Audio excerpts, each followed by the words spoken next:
Let's go ahead and get started. Okay. Hey everybody, welcome to your favorite podcast, Beards and Bitcoins. I think this is episode 26. I can't even keep up anymore. We're really starting to get up there. I am your co-host, BitBoy. I am joined by my other co-host, Jay Chains, and we got some special guests today. You want to introduce them for us, Jay Chains? Absolutely. We are joined today by the crew of the Rekt podcast. They are joining us today. Very excited to chit chat with you guys. I believe we're missing one, but quickly, why don't you guys go ahead and introduce yourself real quick. Hey everybody, I'm Chamber from the Rekt podcast. Yeah, we are missing Cynthia. Unfortunately, she's got a child army at home, and sometimes these early evening podcasts can be difficult for her. Absolutely. And I am Bunchu, typically the captain and host of the Rekt podcast. So I said to Chamber today, it feels good not having to guide the ship today and just kind of being the passenger. I'm excited to be here.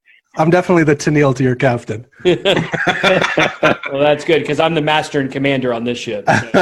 There you go. Let's make it happen. So yeah, well, we're very glad to be joined by you guys. Obviously, there's kind of like a little kinship, and all the people that have podcasts. I mean, there's kind of like this running joke on Twitter that everybody has a podcast. You guys seen that? Yes. Yep. Yeah. Yeah. But it's not wrong. It's not wrong. But like a lot of people, like they just get one little podcast. They'll make a episode every once in a while. I mean, there really aren't that many podcasts that actually have regular schedules and post content. That is true. So we've seen a lot kind of come and go over the last even 6 months. But yeah, we're here sticking it out, I guess. Yeah. What happened to Crypto Sky? That guy disappeared completely. That's one of the ones I'm thinking about, actually, off the top of my head. Crypto Sky was solid. The market's just pulling people out. People like to go get real jobs. Yeah. I have one of those too, and doing both is not easy. Man, you're telling me. I'm broadcasting to you live from a Hilton Garden Inn in Pittsburgh, Pennsylvania, where I forgot my computer charger. So I'm going straight mobile phone on us today. So that just shows how tough the hustle and grind of podcasting is. It's real, man. It's real. Yeah. I got a second podcast now. I'm doing a sports podcast. So I got, This is sucker for punishment. Sucker for punishment, I mean, we're making so much money on the podcast. It's unreal. Oh, yeah. Just bank, right? Killing it right now. Yeah. I'm going to retire, So, well, I mean, the bear market really has been tough, though, in a lot of ways, So I left my real job back in August to go full-time crypto. And it hasn't been well since I did that, And you're still full-time crypto? Well, when I say full-time crypto, like I have some other things I do, like some other passive income stuff. And No, but this is your main source of income now? It was for a little bit, but I started a new business. So I got a new business I started about 2.5 or 3 months ago. The long and short of it is it's selling autographed football helmets. That's real football, American football. Yeah. And I'm sorry, was it a CFL jab or a soccer jab? It was a soccer jab. But it's okay because I can do it because I also coach 8-year-old soccer. So. Oh, fair enough. Yeah, fair enough. But so that business is doing really, really well for me. So it's been good giving me kind of time to just like build all my stuff slowly and not have to worry about, necessarily making a full-time income off crypto right now because it's nearly impossible, Yeah, things are much different than they were at the end of 2017 through the beginning part of 2018. Then the well dried up. It sure did. Yeah, for sure.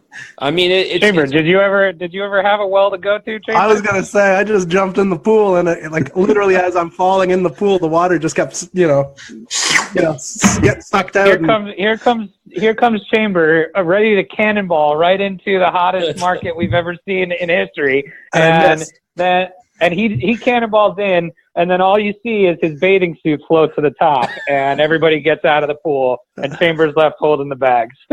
All the bags. Was it one of those Litecoin bathing suits, or? Oh, I had a Litecoin bathing suit. I had all the bathing suits. It was fantastic. That's funny, man. Hopefully, just all one piece. Hopefully, you didn't have a 2-piece. So. Oh no, yeah, no. Well, cool. Well, let's jump into our Twitter shout out, our monarchtoken.io Twitter shout out. This is where we shout out people on crypto Twitter that are doing good stuff that we like.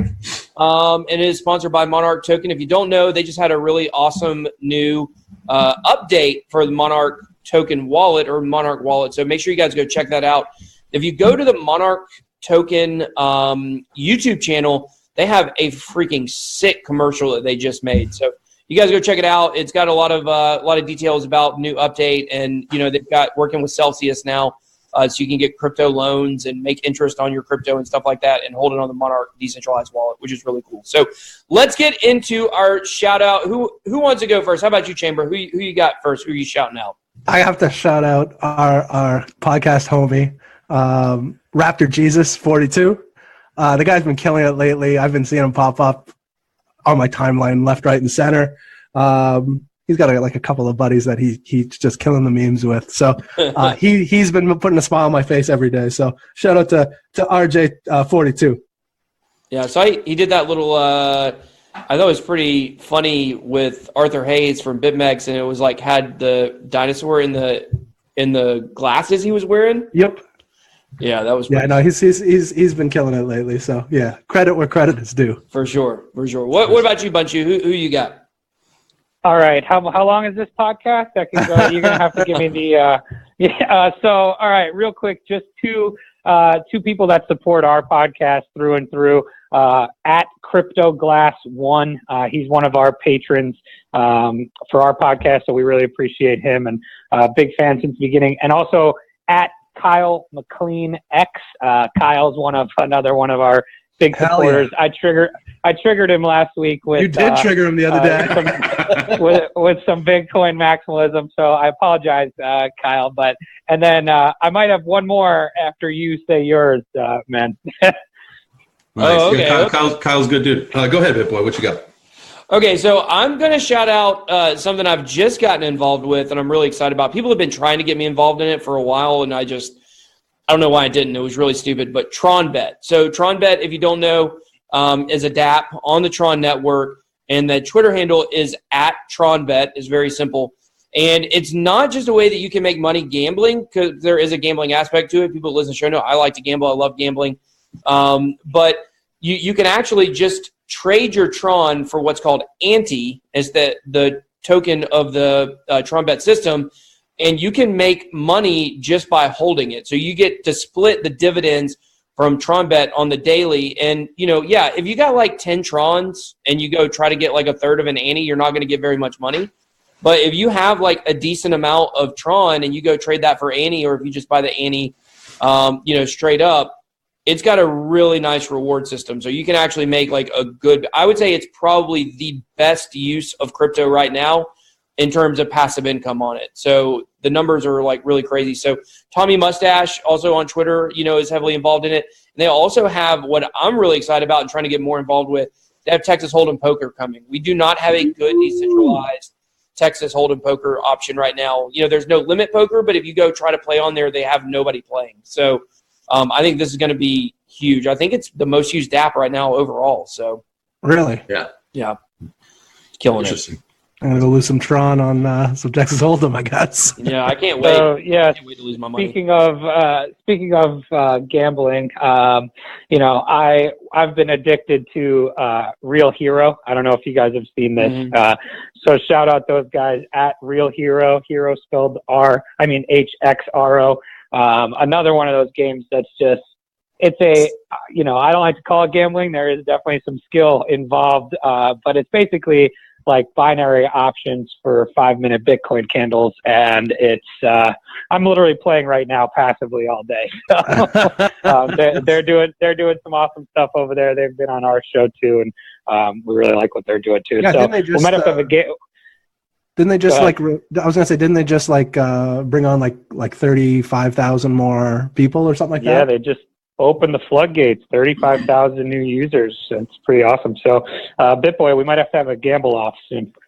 Oh, yeah, you'll be my delegate, Bunchu. I guarantee you I can lose more than you. I don't know. I have a pretty good track record, brother. I can relate. I got to learn more about this candle thing.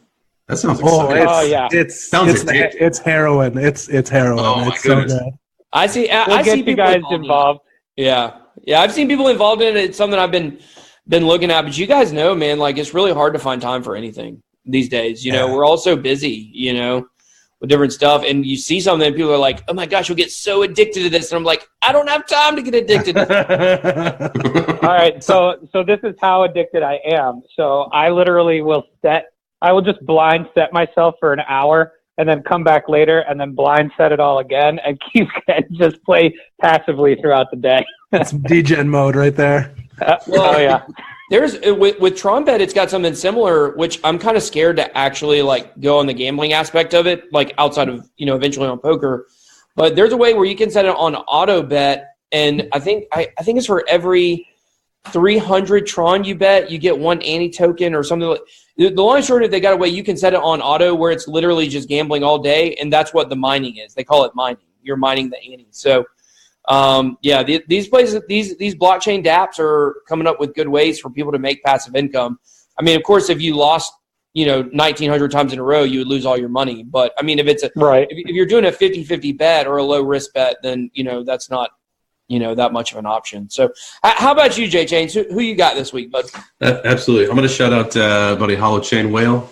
We kind of go way back, had a common like for Holochain and what they're doing. So we just trade stories and trade picks, and you know, he was saying something today that was what kind of picks? Crypto picks, like not pictures. No. You said we're trading picks. I didn't know if we were back on AOL. We could say pick. How about some hot tips? Yeah. There you go. I got that. Yeah. We're not getting any. I mean, you get the point. But not tip picks. Yeah, not tip picks. That's something different also. No. Yeah. No tip picks. Just the tip. No. Yeah. I think you mean tip in me. Yeah. Tippin.me. Yeah. Lightning Network. Very quick. Nice. Yeah, that's great. Well, cool, man. Do you guys remember? Speaking of the Holochain whale, do you guys remember the Verge whale guy from December 2017? I was talking about him the other day. That guy was crazy. That guy was crazy.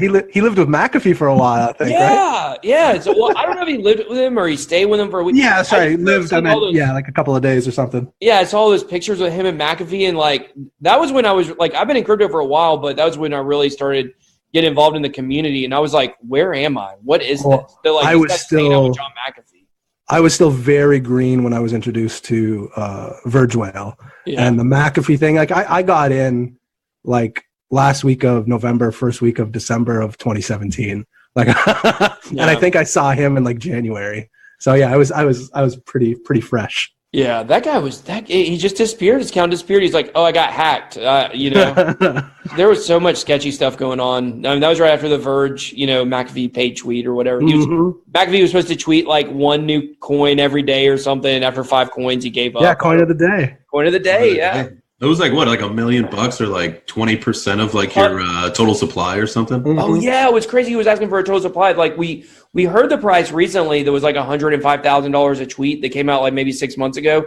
But back then he was asking for like a boatload of the coin on top of the fee. So I remember seeing like he wanted a pretty heavy percentage. Did you guys watch the interview with John McAfee and his wife yesterday on CMTZ Live? I watched a little bit of it. No, I haven't checked it out yet. I didn't get to check it out. I wasn't watching at the time.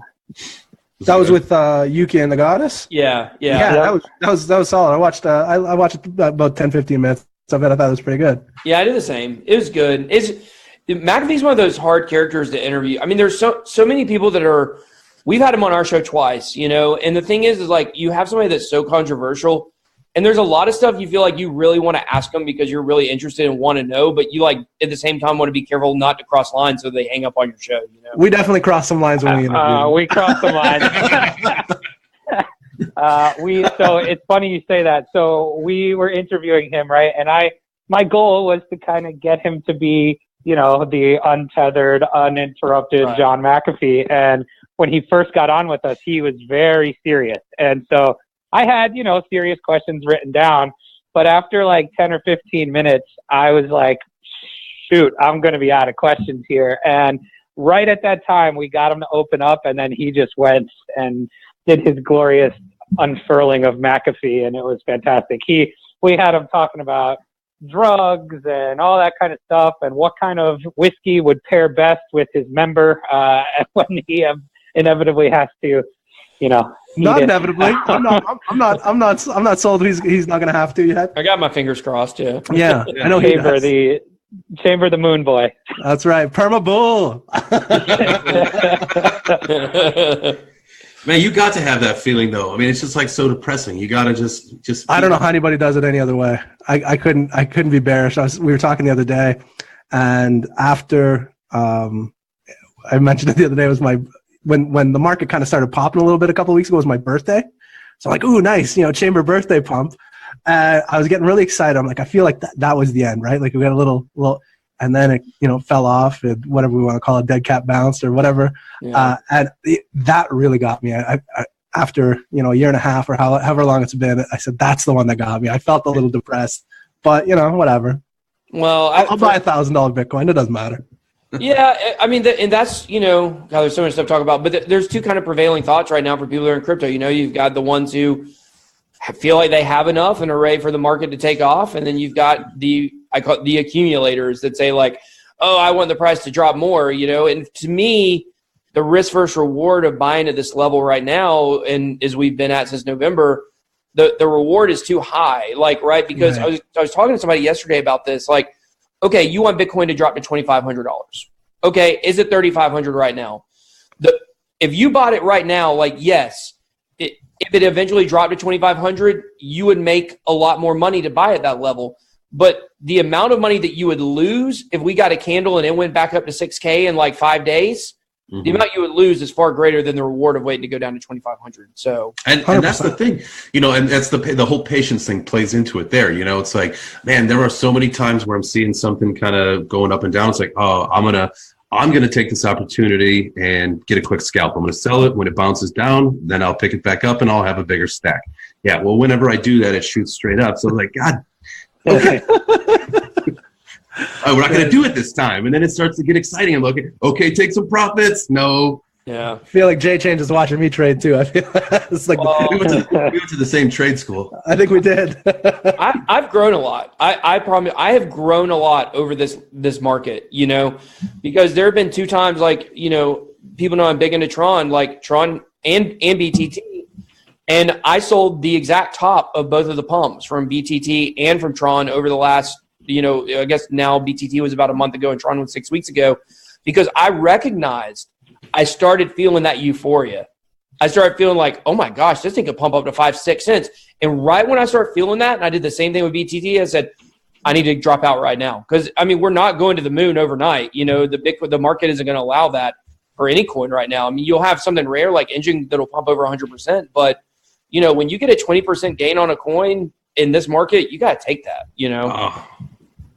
Man, that happened. Yeah, that happened. I sold a whole bunch of BTT when it was like 9 something. Now it's like, or when it was like 8 something, and then shot up to like 10 something. That's a patience. Just got to work on it. Yeah, I sold it at 35. Really? Yeah, I sold it at 35. I tweeted. I said, I'm selling right here. This may not be the top, but I'm tweeting. And then sure enough, right after that, right after I tweeted, it started dropping. So I'm the oracle of BTT. Bit boy over here selling tops like it's his job. That's what I'm doing. It is his job, Chamber. I know. Yeah, exactly. but I'm not. I don't represent myself as a trader. Like I'm not a day trader. I don't trade a lot, But I just know when I'm in something and it starts pumping. I have said though, I feel like the number one mistake, and I want to get your opinions on this. The number one mistake I feel like traders make is they see another coin pumping and they say, oh, like Litecoin has been killing it. BNB has been killing it. And they say, oh, I want in on that pump. My coin is not pumping. So they jump out of their coin that's not pumping. They jump in the one that is, and they miss when their coin's turn comes around. Does that make sense? 100%. Oh, yeah. I mean, I think that was I remember doing that a lot when I first started. And I didn't know any better. And it's taken me a very long time to kind of make those realizations that, one, I am not a good trader. So that I've learned. Even I've tried. It's funny because like even with playing hero, right? You go or betting or anything, you go on tilt, and I feel like that was my that was my thing with trading, was I would find myself just not able to be in control of my emotions. So it was hard. Trading is a very self-reflective endeavor, for sure. Yeah, I think that's why most new people into crypto are terrible at it. Oh yeah, I think most people in general are terrible at it. I wouldn't consider myself new, and I'm terrible. Yeah. No, you need to be you need to be slightly off mentally to be a really. You have to be. I believe it or not, I agree with that. I mean, you have to be detached. Yeah. You know, right? Like we get like emotionally invested into the projects we're in, or whatever it is, or a news story that comes out, and you're like, your heartbeat starts beating fast, like, oh man, this is going to go up, or whatever, and you get that emotional side. And the best traders are the same as the best poker players. Like, they don't show emotions over one move. I get just to kind of give you a little insight on my day to day. I get that feeling when I just buy Bitcoin. Like, I get a little heart pump. I'm like, oh yeah, Bitcoin here. You know, get some more Bitcoin. Get some of that sweet BTC before skyrockets to the moon. But I mean, yeah, if I was trading every single day, I'd lose my mind. I'd have cardiac arrest in minutes. Yeah. So this kind of brings us to what we really want to talk about today, which it's funny, like that this was going to be the topic of the show, and then we spent the whole time talking about price. The topic of the show is what do you think during this bear market that the general crypto community is interested in? Because if they were only interested in the price, right, they would all be gone by now. There has to be something else pulling people into crypto to keep them watching. I can't believe, like, I've been making daily news videos for over a year now, or about a year. I can't believe people still come watch my videos for the latest news, because it doesn't bump the price at all, you know? Right. So what do you guys think it is about crypto right now that has kept those in the community in who have stayed in? Chamber, you want to crack at that? I was going to say, you take care of this one. I have my own dark feelings about this. I mean, I think, one of the things that crypto is, and we were kind of talking a little bit about this before the show too, is, there's a strong community in crypto. So you kind of come for the price, you stay for the tech and the community and all of that stuff. We're obviously all very active on crypto Twitter, and the other thing for me, I think when I first got in, obviously what attracted me was the price, but I quickly fell down this rabbit hole into what crypto means and the problems that it can solve. And, it's not just one of those things where it's a solution without a problem. I think there are some really interesting and important use cases that we're seeing unfold every day that crypto can help solve. And I think the people that are still around, see that and share that vision too. I mean, you think about all this hyperinflation in Venezuela and how Bitcoin or crypto can help solve that. You see, you just see this, even from real world news and all this stuff that crypto can relate to. I think that's personally what keeps me around. And, I always say to Chamber, I think the best thing that we ever did was start this podcast, because it's given us an opportunity to learn from some of the most interesting people in the space. When we talk John McAfee, he's a crazy guy, but he knows kind of what he's doing, and like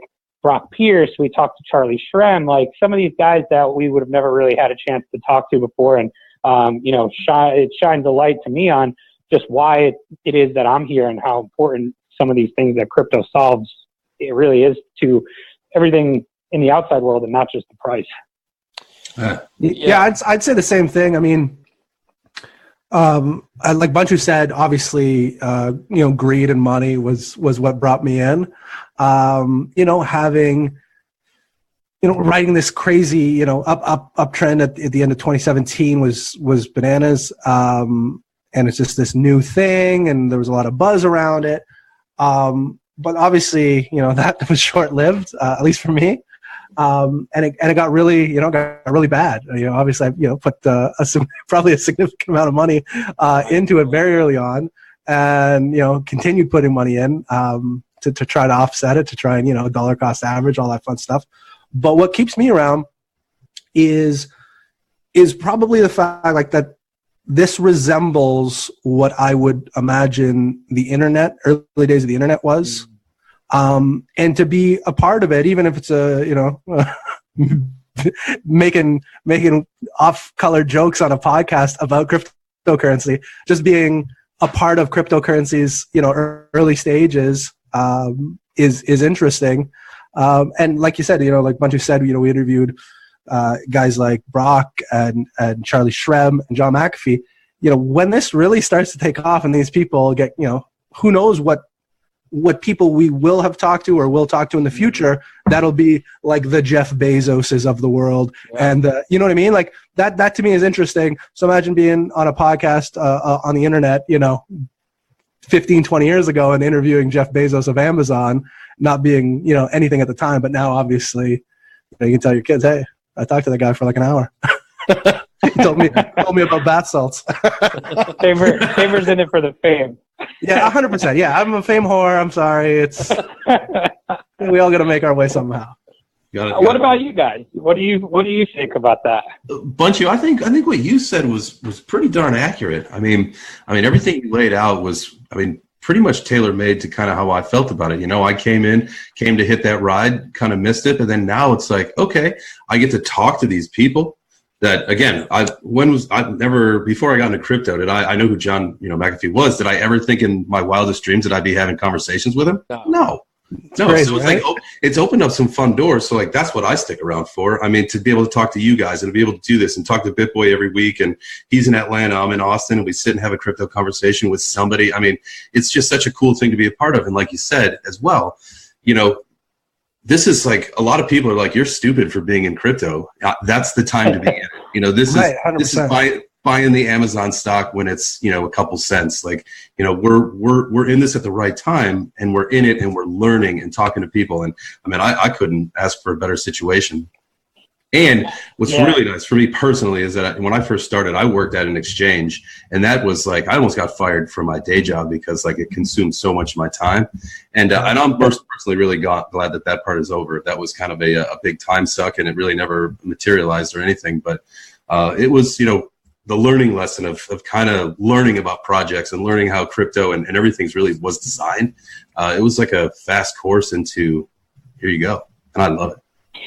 Yeah, I think the other thing that's important for me, is like you mentioned too. It's like we're in at the right time, and that's important too because we missed maybe some of that literal moonshot, right? From 0 cent or 10 cents to 20,000, whatever. But we kind of have a second chance here, and in that time that we've, obviously it cost us a little financially to learn this lesson, but we've learned so much more about the space and about what it means, what crypto can mean, that, I think it's even more important that we take advantage of this second chance that we're given. And I do believe that we will have a second chance at this. It's changed my entire outlook on life, what I think about crypto. It's really interesting. I was called a Scientologist at the hotel bar the other day for talking some bad about crypto.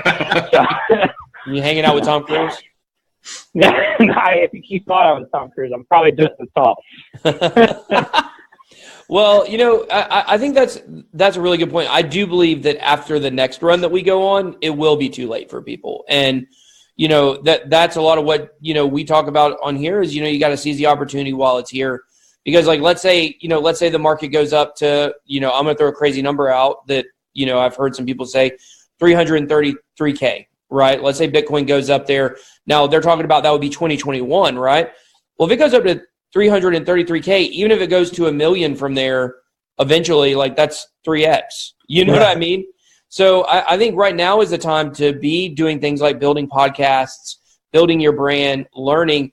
And when you look at the difference between the community right now from where it was, let's say 3-4 years ago, like there was a community aspect of crypto. There was Reddit had a lot of crypto stuff going on, but the information and education about cryptocurrency, it really wasn't out there. It was much harder to learn. Like imagine going to a library before they had internet and trying to learn by reading books, which is what people had to do. like all the information was not contained. There was a limited amount that you could find. Now I feel like over the last, 18 months, the amount of information and education that's been out there on crypto is so prevalent that now you can come into the space and pretty quickly learn about it and learn what it is and learn about the movement and things like that. And, just to kind of comment on what you were talking about, in regards to having guests on the show, I've thought that 100 times. Like even the people in crypto Twitter that we talk to, like I'll take Rekt, for instance. Like Breki's a good friend of mine. Like we started our accounts pretty much the exact same time. We go way back in terms of our crypto accounts. And I mean, that guy, the kind of art stuff that he makes, like that guy's going to be famous one day, especially in the crypto community. And, those are just people we're hanging out with now. So it's not even just the celebrities, the crypto celebrities, which are, akin to people have said, celebrities at a Beating Baby conference, Nice. but that Princess Diana one though. That Princess Diana Beanie Baby though. Man, that's the one. Tabasco the Bull, I remember that one. But so it's not just like the celebrities like your John McAfee's and your Brock Pierce's bull. It's really going to be cool is to see the people that aren't anything right now that years down the road are going to be, have a really big presence. And, I was talking about, I just started a sports podcast, Immaculate Perceptions. You guys go check that out. But could you imagine starting a podcast, a sports podcast, and let's say within 2 months getting Tom Brady to come on your show? No, yeah. No, that would never happen, right? Never happen. But in crypto, you can start a podcast and you can get the biggest people in crypto to come on your podcast. Like we've got some big guests coming up too. We've had big guests. You guys have had big guests. Like, it's really cool to see that. And we have such a golden opportunity to do that right now, whereas in 5 years, that's not going to be the case. These people are going to be untouchable like Jeff Bezos. Yeah, exactly. Yeah, and I think something else that's important from, the podcasting perspective that we do is, we're not the foremost technical experts, right? And we're not, we don't paint ourselves that way. And I think one of the things that we take away from our show is, okay, what are all the things that we sucked at or still suck at, and how can we help our listeners, and bring them good information, solid content that, maybe I wouldn't say we're beginners podcast, but we are a very relatable. I mean, our title alone says enough. So, I think it's important to be able to give back almost to the crypto community, because it is hard to learn this stuff. And so if you can give people some kind of way to, filter it all down a little bit and help them out, I think that's a really important thing too. Yeah, absolutely. Hands off to the people that are doing education as well, I couldn't do education. That's some serious stuff. Those educational podcasts on crypto are so good and so thorough. Even the YouTube ones too, obviously. It's amazing what they're doing, and 90% of the time it's free, which is fantastic. But yeah, some of these guys are just insanely good at what they do. Like I said, I just tell off-color jokes most of the time, so I could do that by myself. We actually had Crypto Stash. You guys know Crypto Stash? Oh yeah, yep. Yeah, so we had him hell on. of a mustache. It's incredible, beautiful. Isn't it? So beautiful. We allowed him on, even though he does have a soul patch though, so we let that slide. That's all right. Some people can't grow masculine beards. But Crypto Stash is honestly like one of the smartest dudes in crypto. That guy, he does education videos, and I can't do stuff on his level in terms of trying to educate people about the more technical aspects of blockchain. But, we had this conversation with him before, like, it's frustrating in this kind of market when you can offer the education to people, but like I can make a video called XRP to the moon and get a ton more clicks. Sure can. I mean, if I put XRP or TRX in my freaking video, like I know I'm going to get views and clicks on it. And, it just so happens I'm very interested in Tron. And it just so happens that XRP is a hot topic to talk about a lot.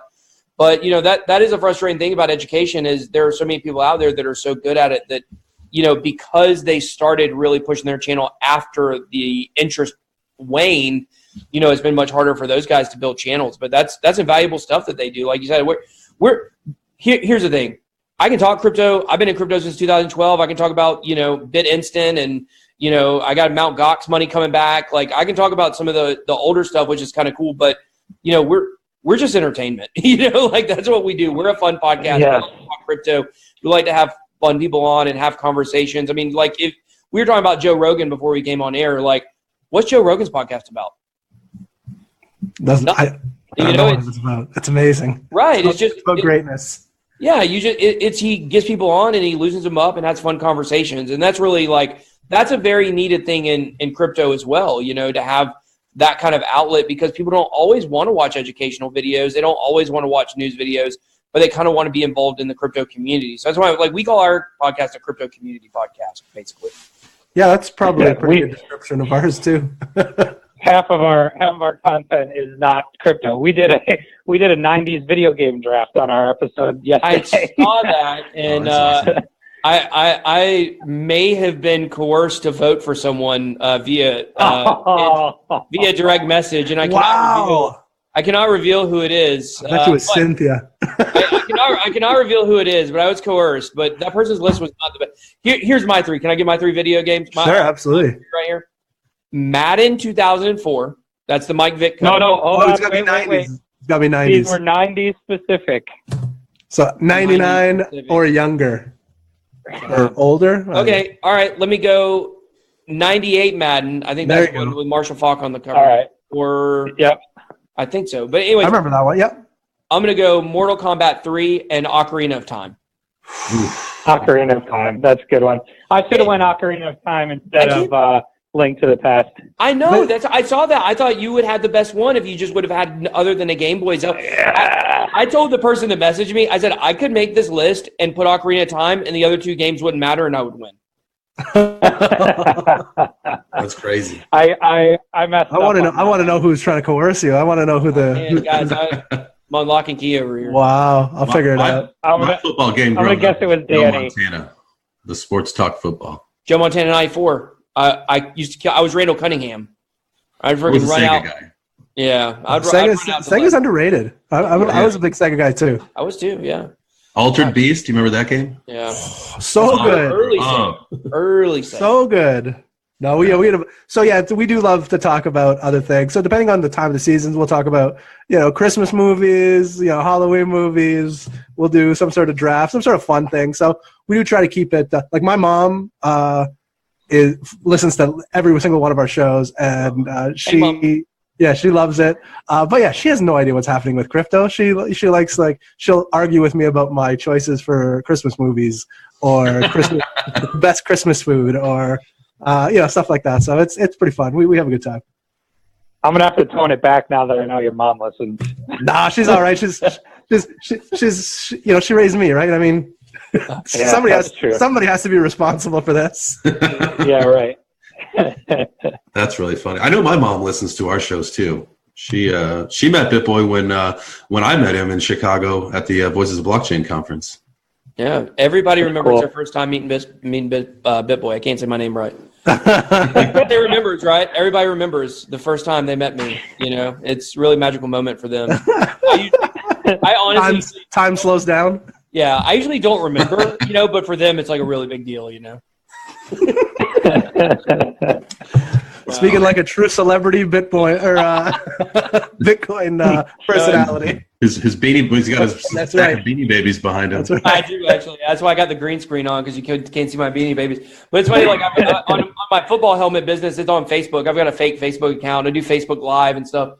And I'm always telling the people there, I'm like, guys, you should come check me out. I got a YouTube channel too. I'm a famous cryptocurrency YouTuber. I just really I'm a YouTube celebrity, guys. Like I'm joking, like obviously I'm not. I'm not. I got 7,500 subscribers. I mean, it's not that much, but it's fun to play around with. I mean, just like you guys were talking about earlier, having good celebrities. We had Mark Weinstein on the show from the Fire documentary. Yeah, and that's when the normies came out. Like I had my dad call me. He's like, "What's this? Like I watched this Fire documentary, and one of your sisters told me, this guy's gonna be on your show." I said, "Yeah, Dad, I told you I'm a big deal in crypto. You don't know this about me. I'm a huge celebrity." Huge celebrity. all 200 people in crypto know about. Absolutely. I mean, that's what's so crazy though is like the downsizing of the crypto community. I mean, you got people out there who they might have 100,000. Followers on Twitter, but out of that 100,000, like there's probably only about 20,000 of those that are active, you know? And so when you look at somebody that's got, you know, 5, 10,000, like they might have as many active followers if they built it in the bear market as some of those larger accounts, because people just, they're gone. I mean, we can all name probably just, you know, other influencers or, you know, people on, you know, crypto influencers on Twitter that we knew of that have totally disappeared, you know? Oh, yeah. You think of those, like the type of people who say have like 50,000+ followers, but then their tweets only get like 20 or 30 likes. I mean, those my goodness. I was noticing one just today. Guy has like almost 1 million followers. I was like, you know, put out a tweet 4 hours ago, I had 3 likes on it. I'm like, what is this? Yeah. So I mean, you got to hit more percentile more than that. That's crazy. Well, they're fake. They're fake. I mean, I'm not going to call them out specifically. Fake. There's a guy who's got freaking 80-something thousand followers on CT, and he bought that account. He bought the account. It was a totally different niche, and that's 83,000 followers. He might get freaking, you know, 10 likes on something. You know? And that's a bunch of people in the woodworking world. Yeah, something like that. You know, I mean, people that want to get oh, got me. Sorry. People that want to like grow big accounts on Twitter and stuff like that, like they really think there's a shortcut. And I guarantee you, if you're looking for a shortcut to build an account or do something with, like, it's going to end up biting you, because I want to buy Bunchu followers just so I can then go on Twitter and say he's got purchased followers. Dude, that's a thing. That is a thing. That would be hilarious. That would be hilarious. Yeah, but it's a good defense if you did buy all your followers. But like, somebody was trying to, you know, mess with me. Yeah, somebody's messing with me. That's the new I got hacked. Yeah, somebody bought me followers. Somebody bought my followers. I got Chamber would never actually. Yeah, Chamber would never actually do that because it's very important to him personally that he I'm absolutely buying my followers first. 100%. I'm buying my followers first. Well, I just buy all mine with giveaways. I give away stuff, and that's how I get a lot of followers. That's okay. I actually physically looked up buying. I did want to buy some for Bunchu, so I actually looked up how to buy it. It seems to be fairly easy. Yeah. Well, what a lot of people are doing, and when I very first started my account, I tried this. It's called Twins, TWIENDS, like friends, but with a TW at the beginning. Okay. And so basically, what it is like a link tree. So you go on there, and it's like a billboard service kind of for your account. It'll show your account, and then people follow you on the service, and then you're supposed to go back and follow them. It's like kind of a third-party way to do follow one follow, right? Right. So I started my account, and I got up to like, 500, 600, 700, users doing it that way, which, you know what, if you start an account and you want to start fresh, it is a good way to get like a few.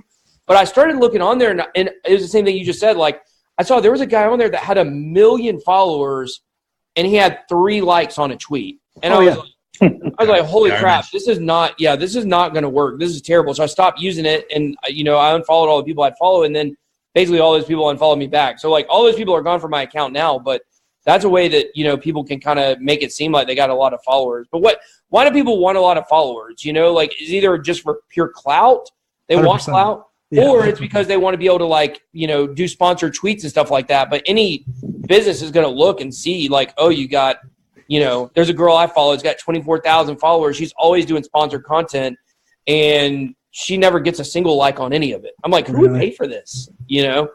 Silly people. people with too much money. That's right. I'll take some of it. I would only do sponsored tweets for products I use, like double stuffed Oreos. Things like trying to get things like that. Friggin' like Popeye's chicken or something. Yeah. Right. Exactly. Like Yeah, I don't do sponsored tweets and stuff like. I can't say like, look, if during the bull market, if somebody says, "Hey, I'll give you $20,000 for a tweet," that I like wouldn't consider it, But right now, like, I don't. Sign me up. Yes, Satan. Yeah, not a problem. Right here, Satan. Do you need me to take my shirt off? Yeah, I will do some messed up stuff for $20,000. Oh my gosh. I'll do sponsored stuff on my Instagram, but on Twitter, I just like to protect it. Like, it's kind of like my mouthpiece for like, for my brand and stuff. So, you just got to kind of like figure out what's important to you. And, some people, and that is not downing on people that do sponsored tweets at all. That wasn't the purpose of my statement. It's just something that I personally don't do. But I think that's the right take, by the way. Yeah. I'm not crushing people for doing sponsored tweets. Like, I'm all for it. there's some stuff that's a little sketchy out there that people get paid to tweet about and stuff. But my thing is, if you're transparent about it, that's all that really matters. You can't be like, oh, this coin's awesome and they paid you, and you not saying that's influencing what you're saying. I would tell people how much I got paid. I'm like, this is what they paid me to sponsor them. Well, cool. Well, we really got down the rabbit hole on this one. I don't even know what we were talking about at the end. We're talking about we're giving Twitter advice, but I love it. Yeah, stream of consciousness. Not financial advice. Twitter advice. Not financial advice. Twitter advice. I am a Twitter connoisseur. I will help you. But so J-Chains, any final thoughts on today's show? No, man. It was Bunchu. It was great chatting with you guys. Just Bunchu? You kidding me right now? Chamber. Yeah, I was trying to think of something good to say for you as well, Chamber, because you really you played a good role in the show. So I apologize. It was great. It was great talking to both of you. Thank you. Bunchu's always getting my thunder. Wow, and he doesn't. That's true. That's true. I'll take it all back. Chamber, you're the dog. So what about you guys, Chamber? But any final thoughts on kind of? I just want to. I had a great time. I like hanging out with you guys. I like doing these types of things. I like talking about crypto and other things. But no, we obviously really appreciate you having us on. It was a blast. I think I can speak for Bunch. I think he had a good time too. Right, Bunch? I think the whole neighborhood knows I had a good time. I streaked down through the quad, through the gymnasium, but yeah, we love doing this kind of stuff. So, anytime maybe we can host you guys on our home field advantage next time. We'll play some Rekt podcast games. But again, thank you so much for having us on. I think these kind of things are really important to do, from that community building standpoint too, because we were kind of talking before the show too on, there's a lot of salt a lot of the time. So, when we can kind of get along and all do that, that's good stuff. So I appreciate it. Yeah, we're all just cool, We're just cool with each other. We are all just cool, correct. Cool, So okay, we'll see you next time. I think we'll probably be doing another one of our Sunday news episodes coming up soon, right, BitBoy? I think it's time to do one of those. So expect one of those coming out pretty soon, and maybe some new contest. I don't know. We'll figure that out, and we'll let you know. But we'll see you next time. Yeah, we'll see. Wait, I got one more. I got one more thing here. So time out, pause. Come on back, everybody. So this just crossed my mind since you mentioned you got a sports podcast going. So it sounds like you guys are sports fans. I am a sports fan. Chambers Canadian. But we got March Madness coming up. Got March Madness coming up. We should do a Rekt podcast versus Beards and Bitcoin bracket pool or something. For Bitcoin. You guys may not know this, but J-Chains actually orders all the buses around that ship the basketball teams for March Madness. What? Insider. This is a perfect. That's off. This is perfect. Insider. We got that inside. Got that inside. Yeah, we've been doing Division 3 since last week, Division 2 next week, and then the big show happens in a couple of weeks. Yeah, that's fantastic. Cool. Hey, I need you to call in the Rekt bus driver. One of the number one seeds, knock them out first round. That's right. I mean, yeah, let's do that. I'm down with that. Yeah. All right. Cool. Awesome. We'll be in touch. We'll get your information to exchange these files, and we'll get that going. All right, guys. Perfect. It's on, fellas. All right. We'll talk to you guys later. All right. Thanks, All guys. right.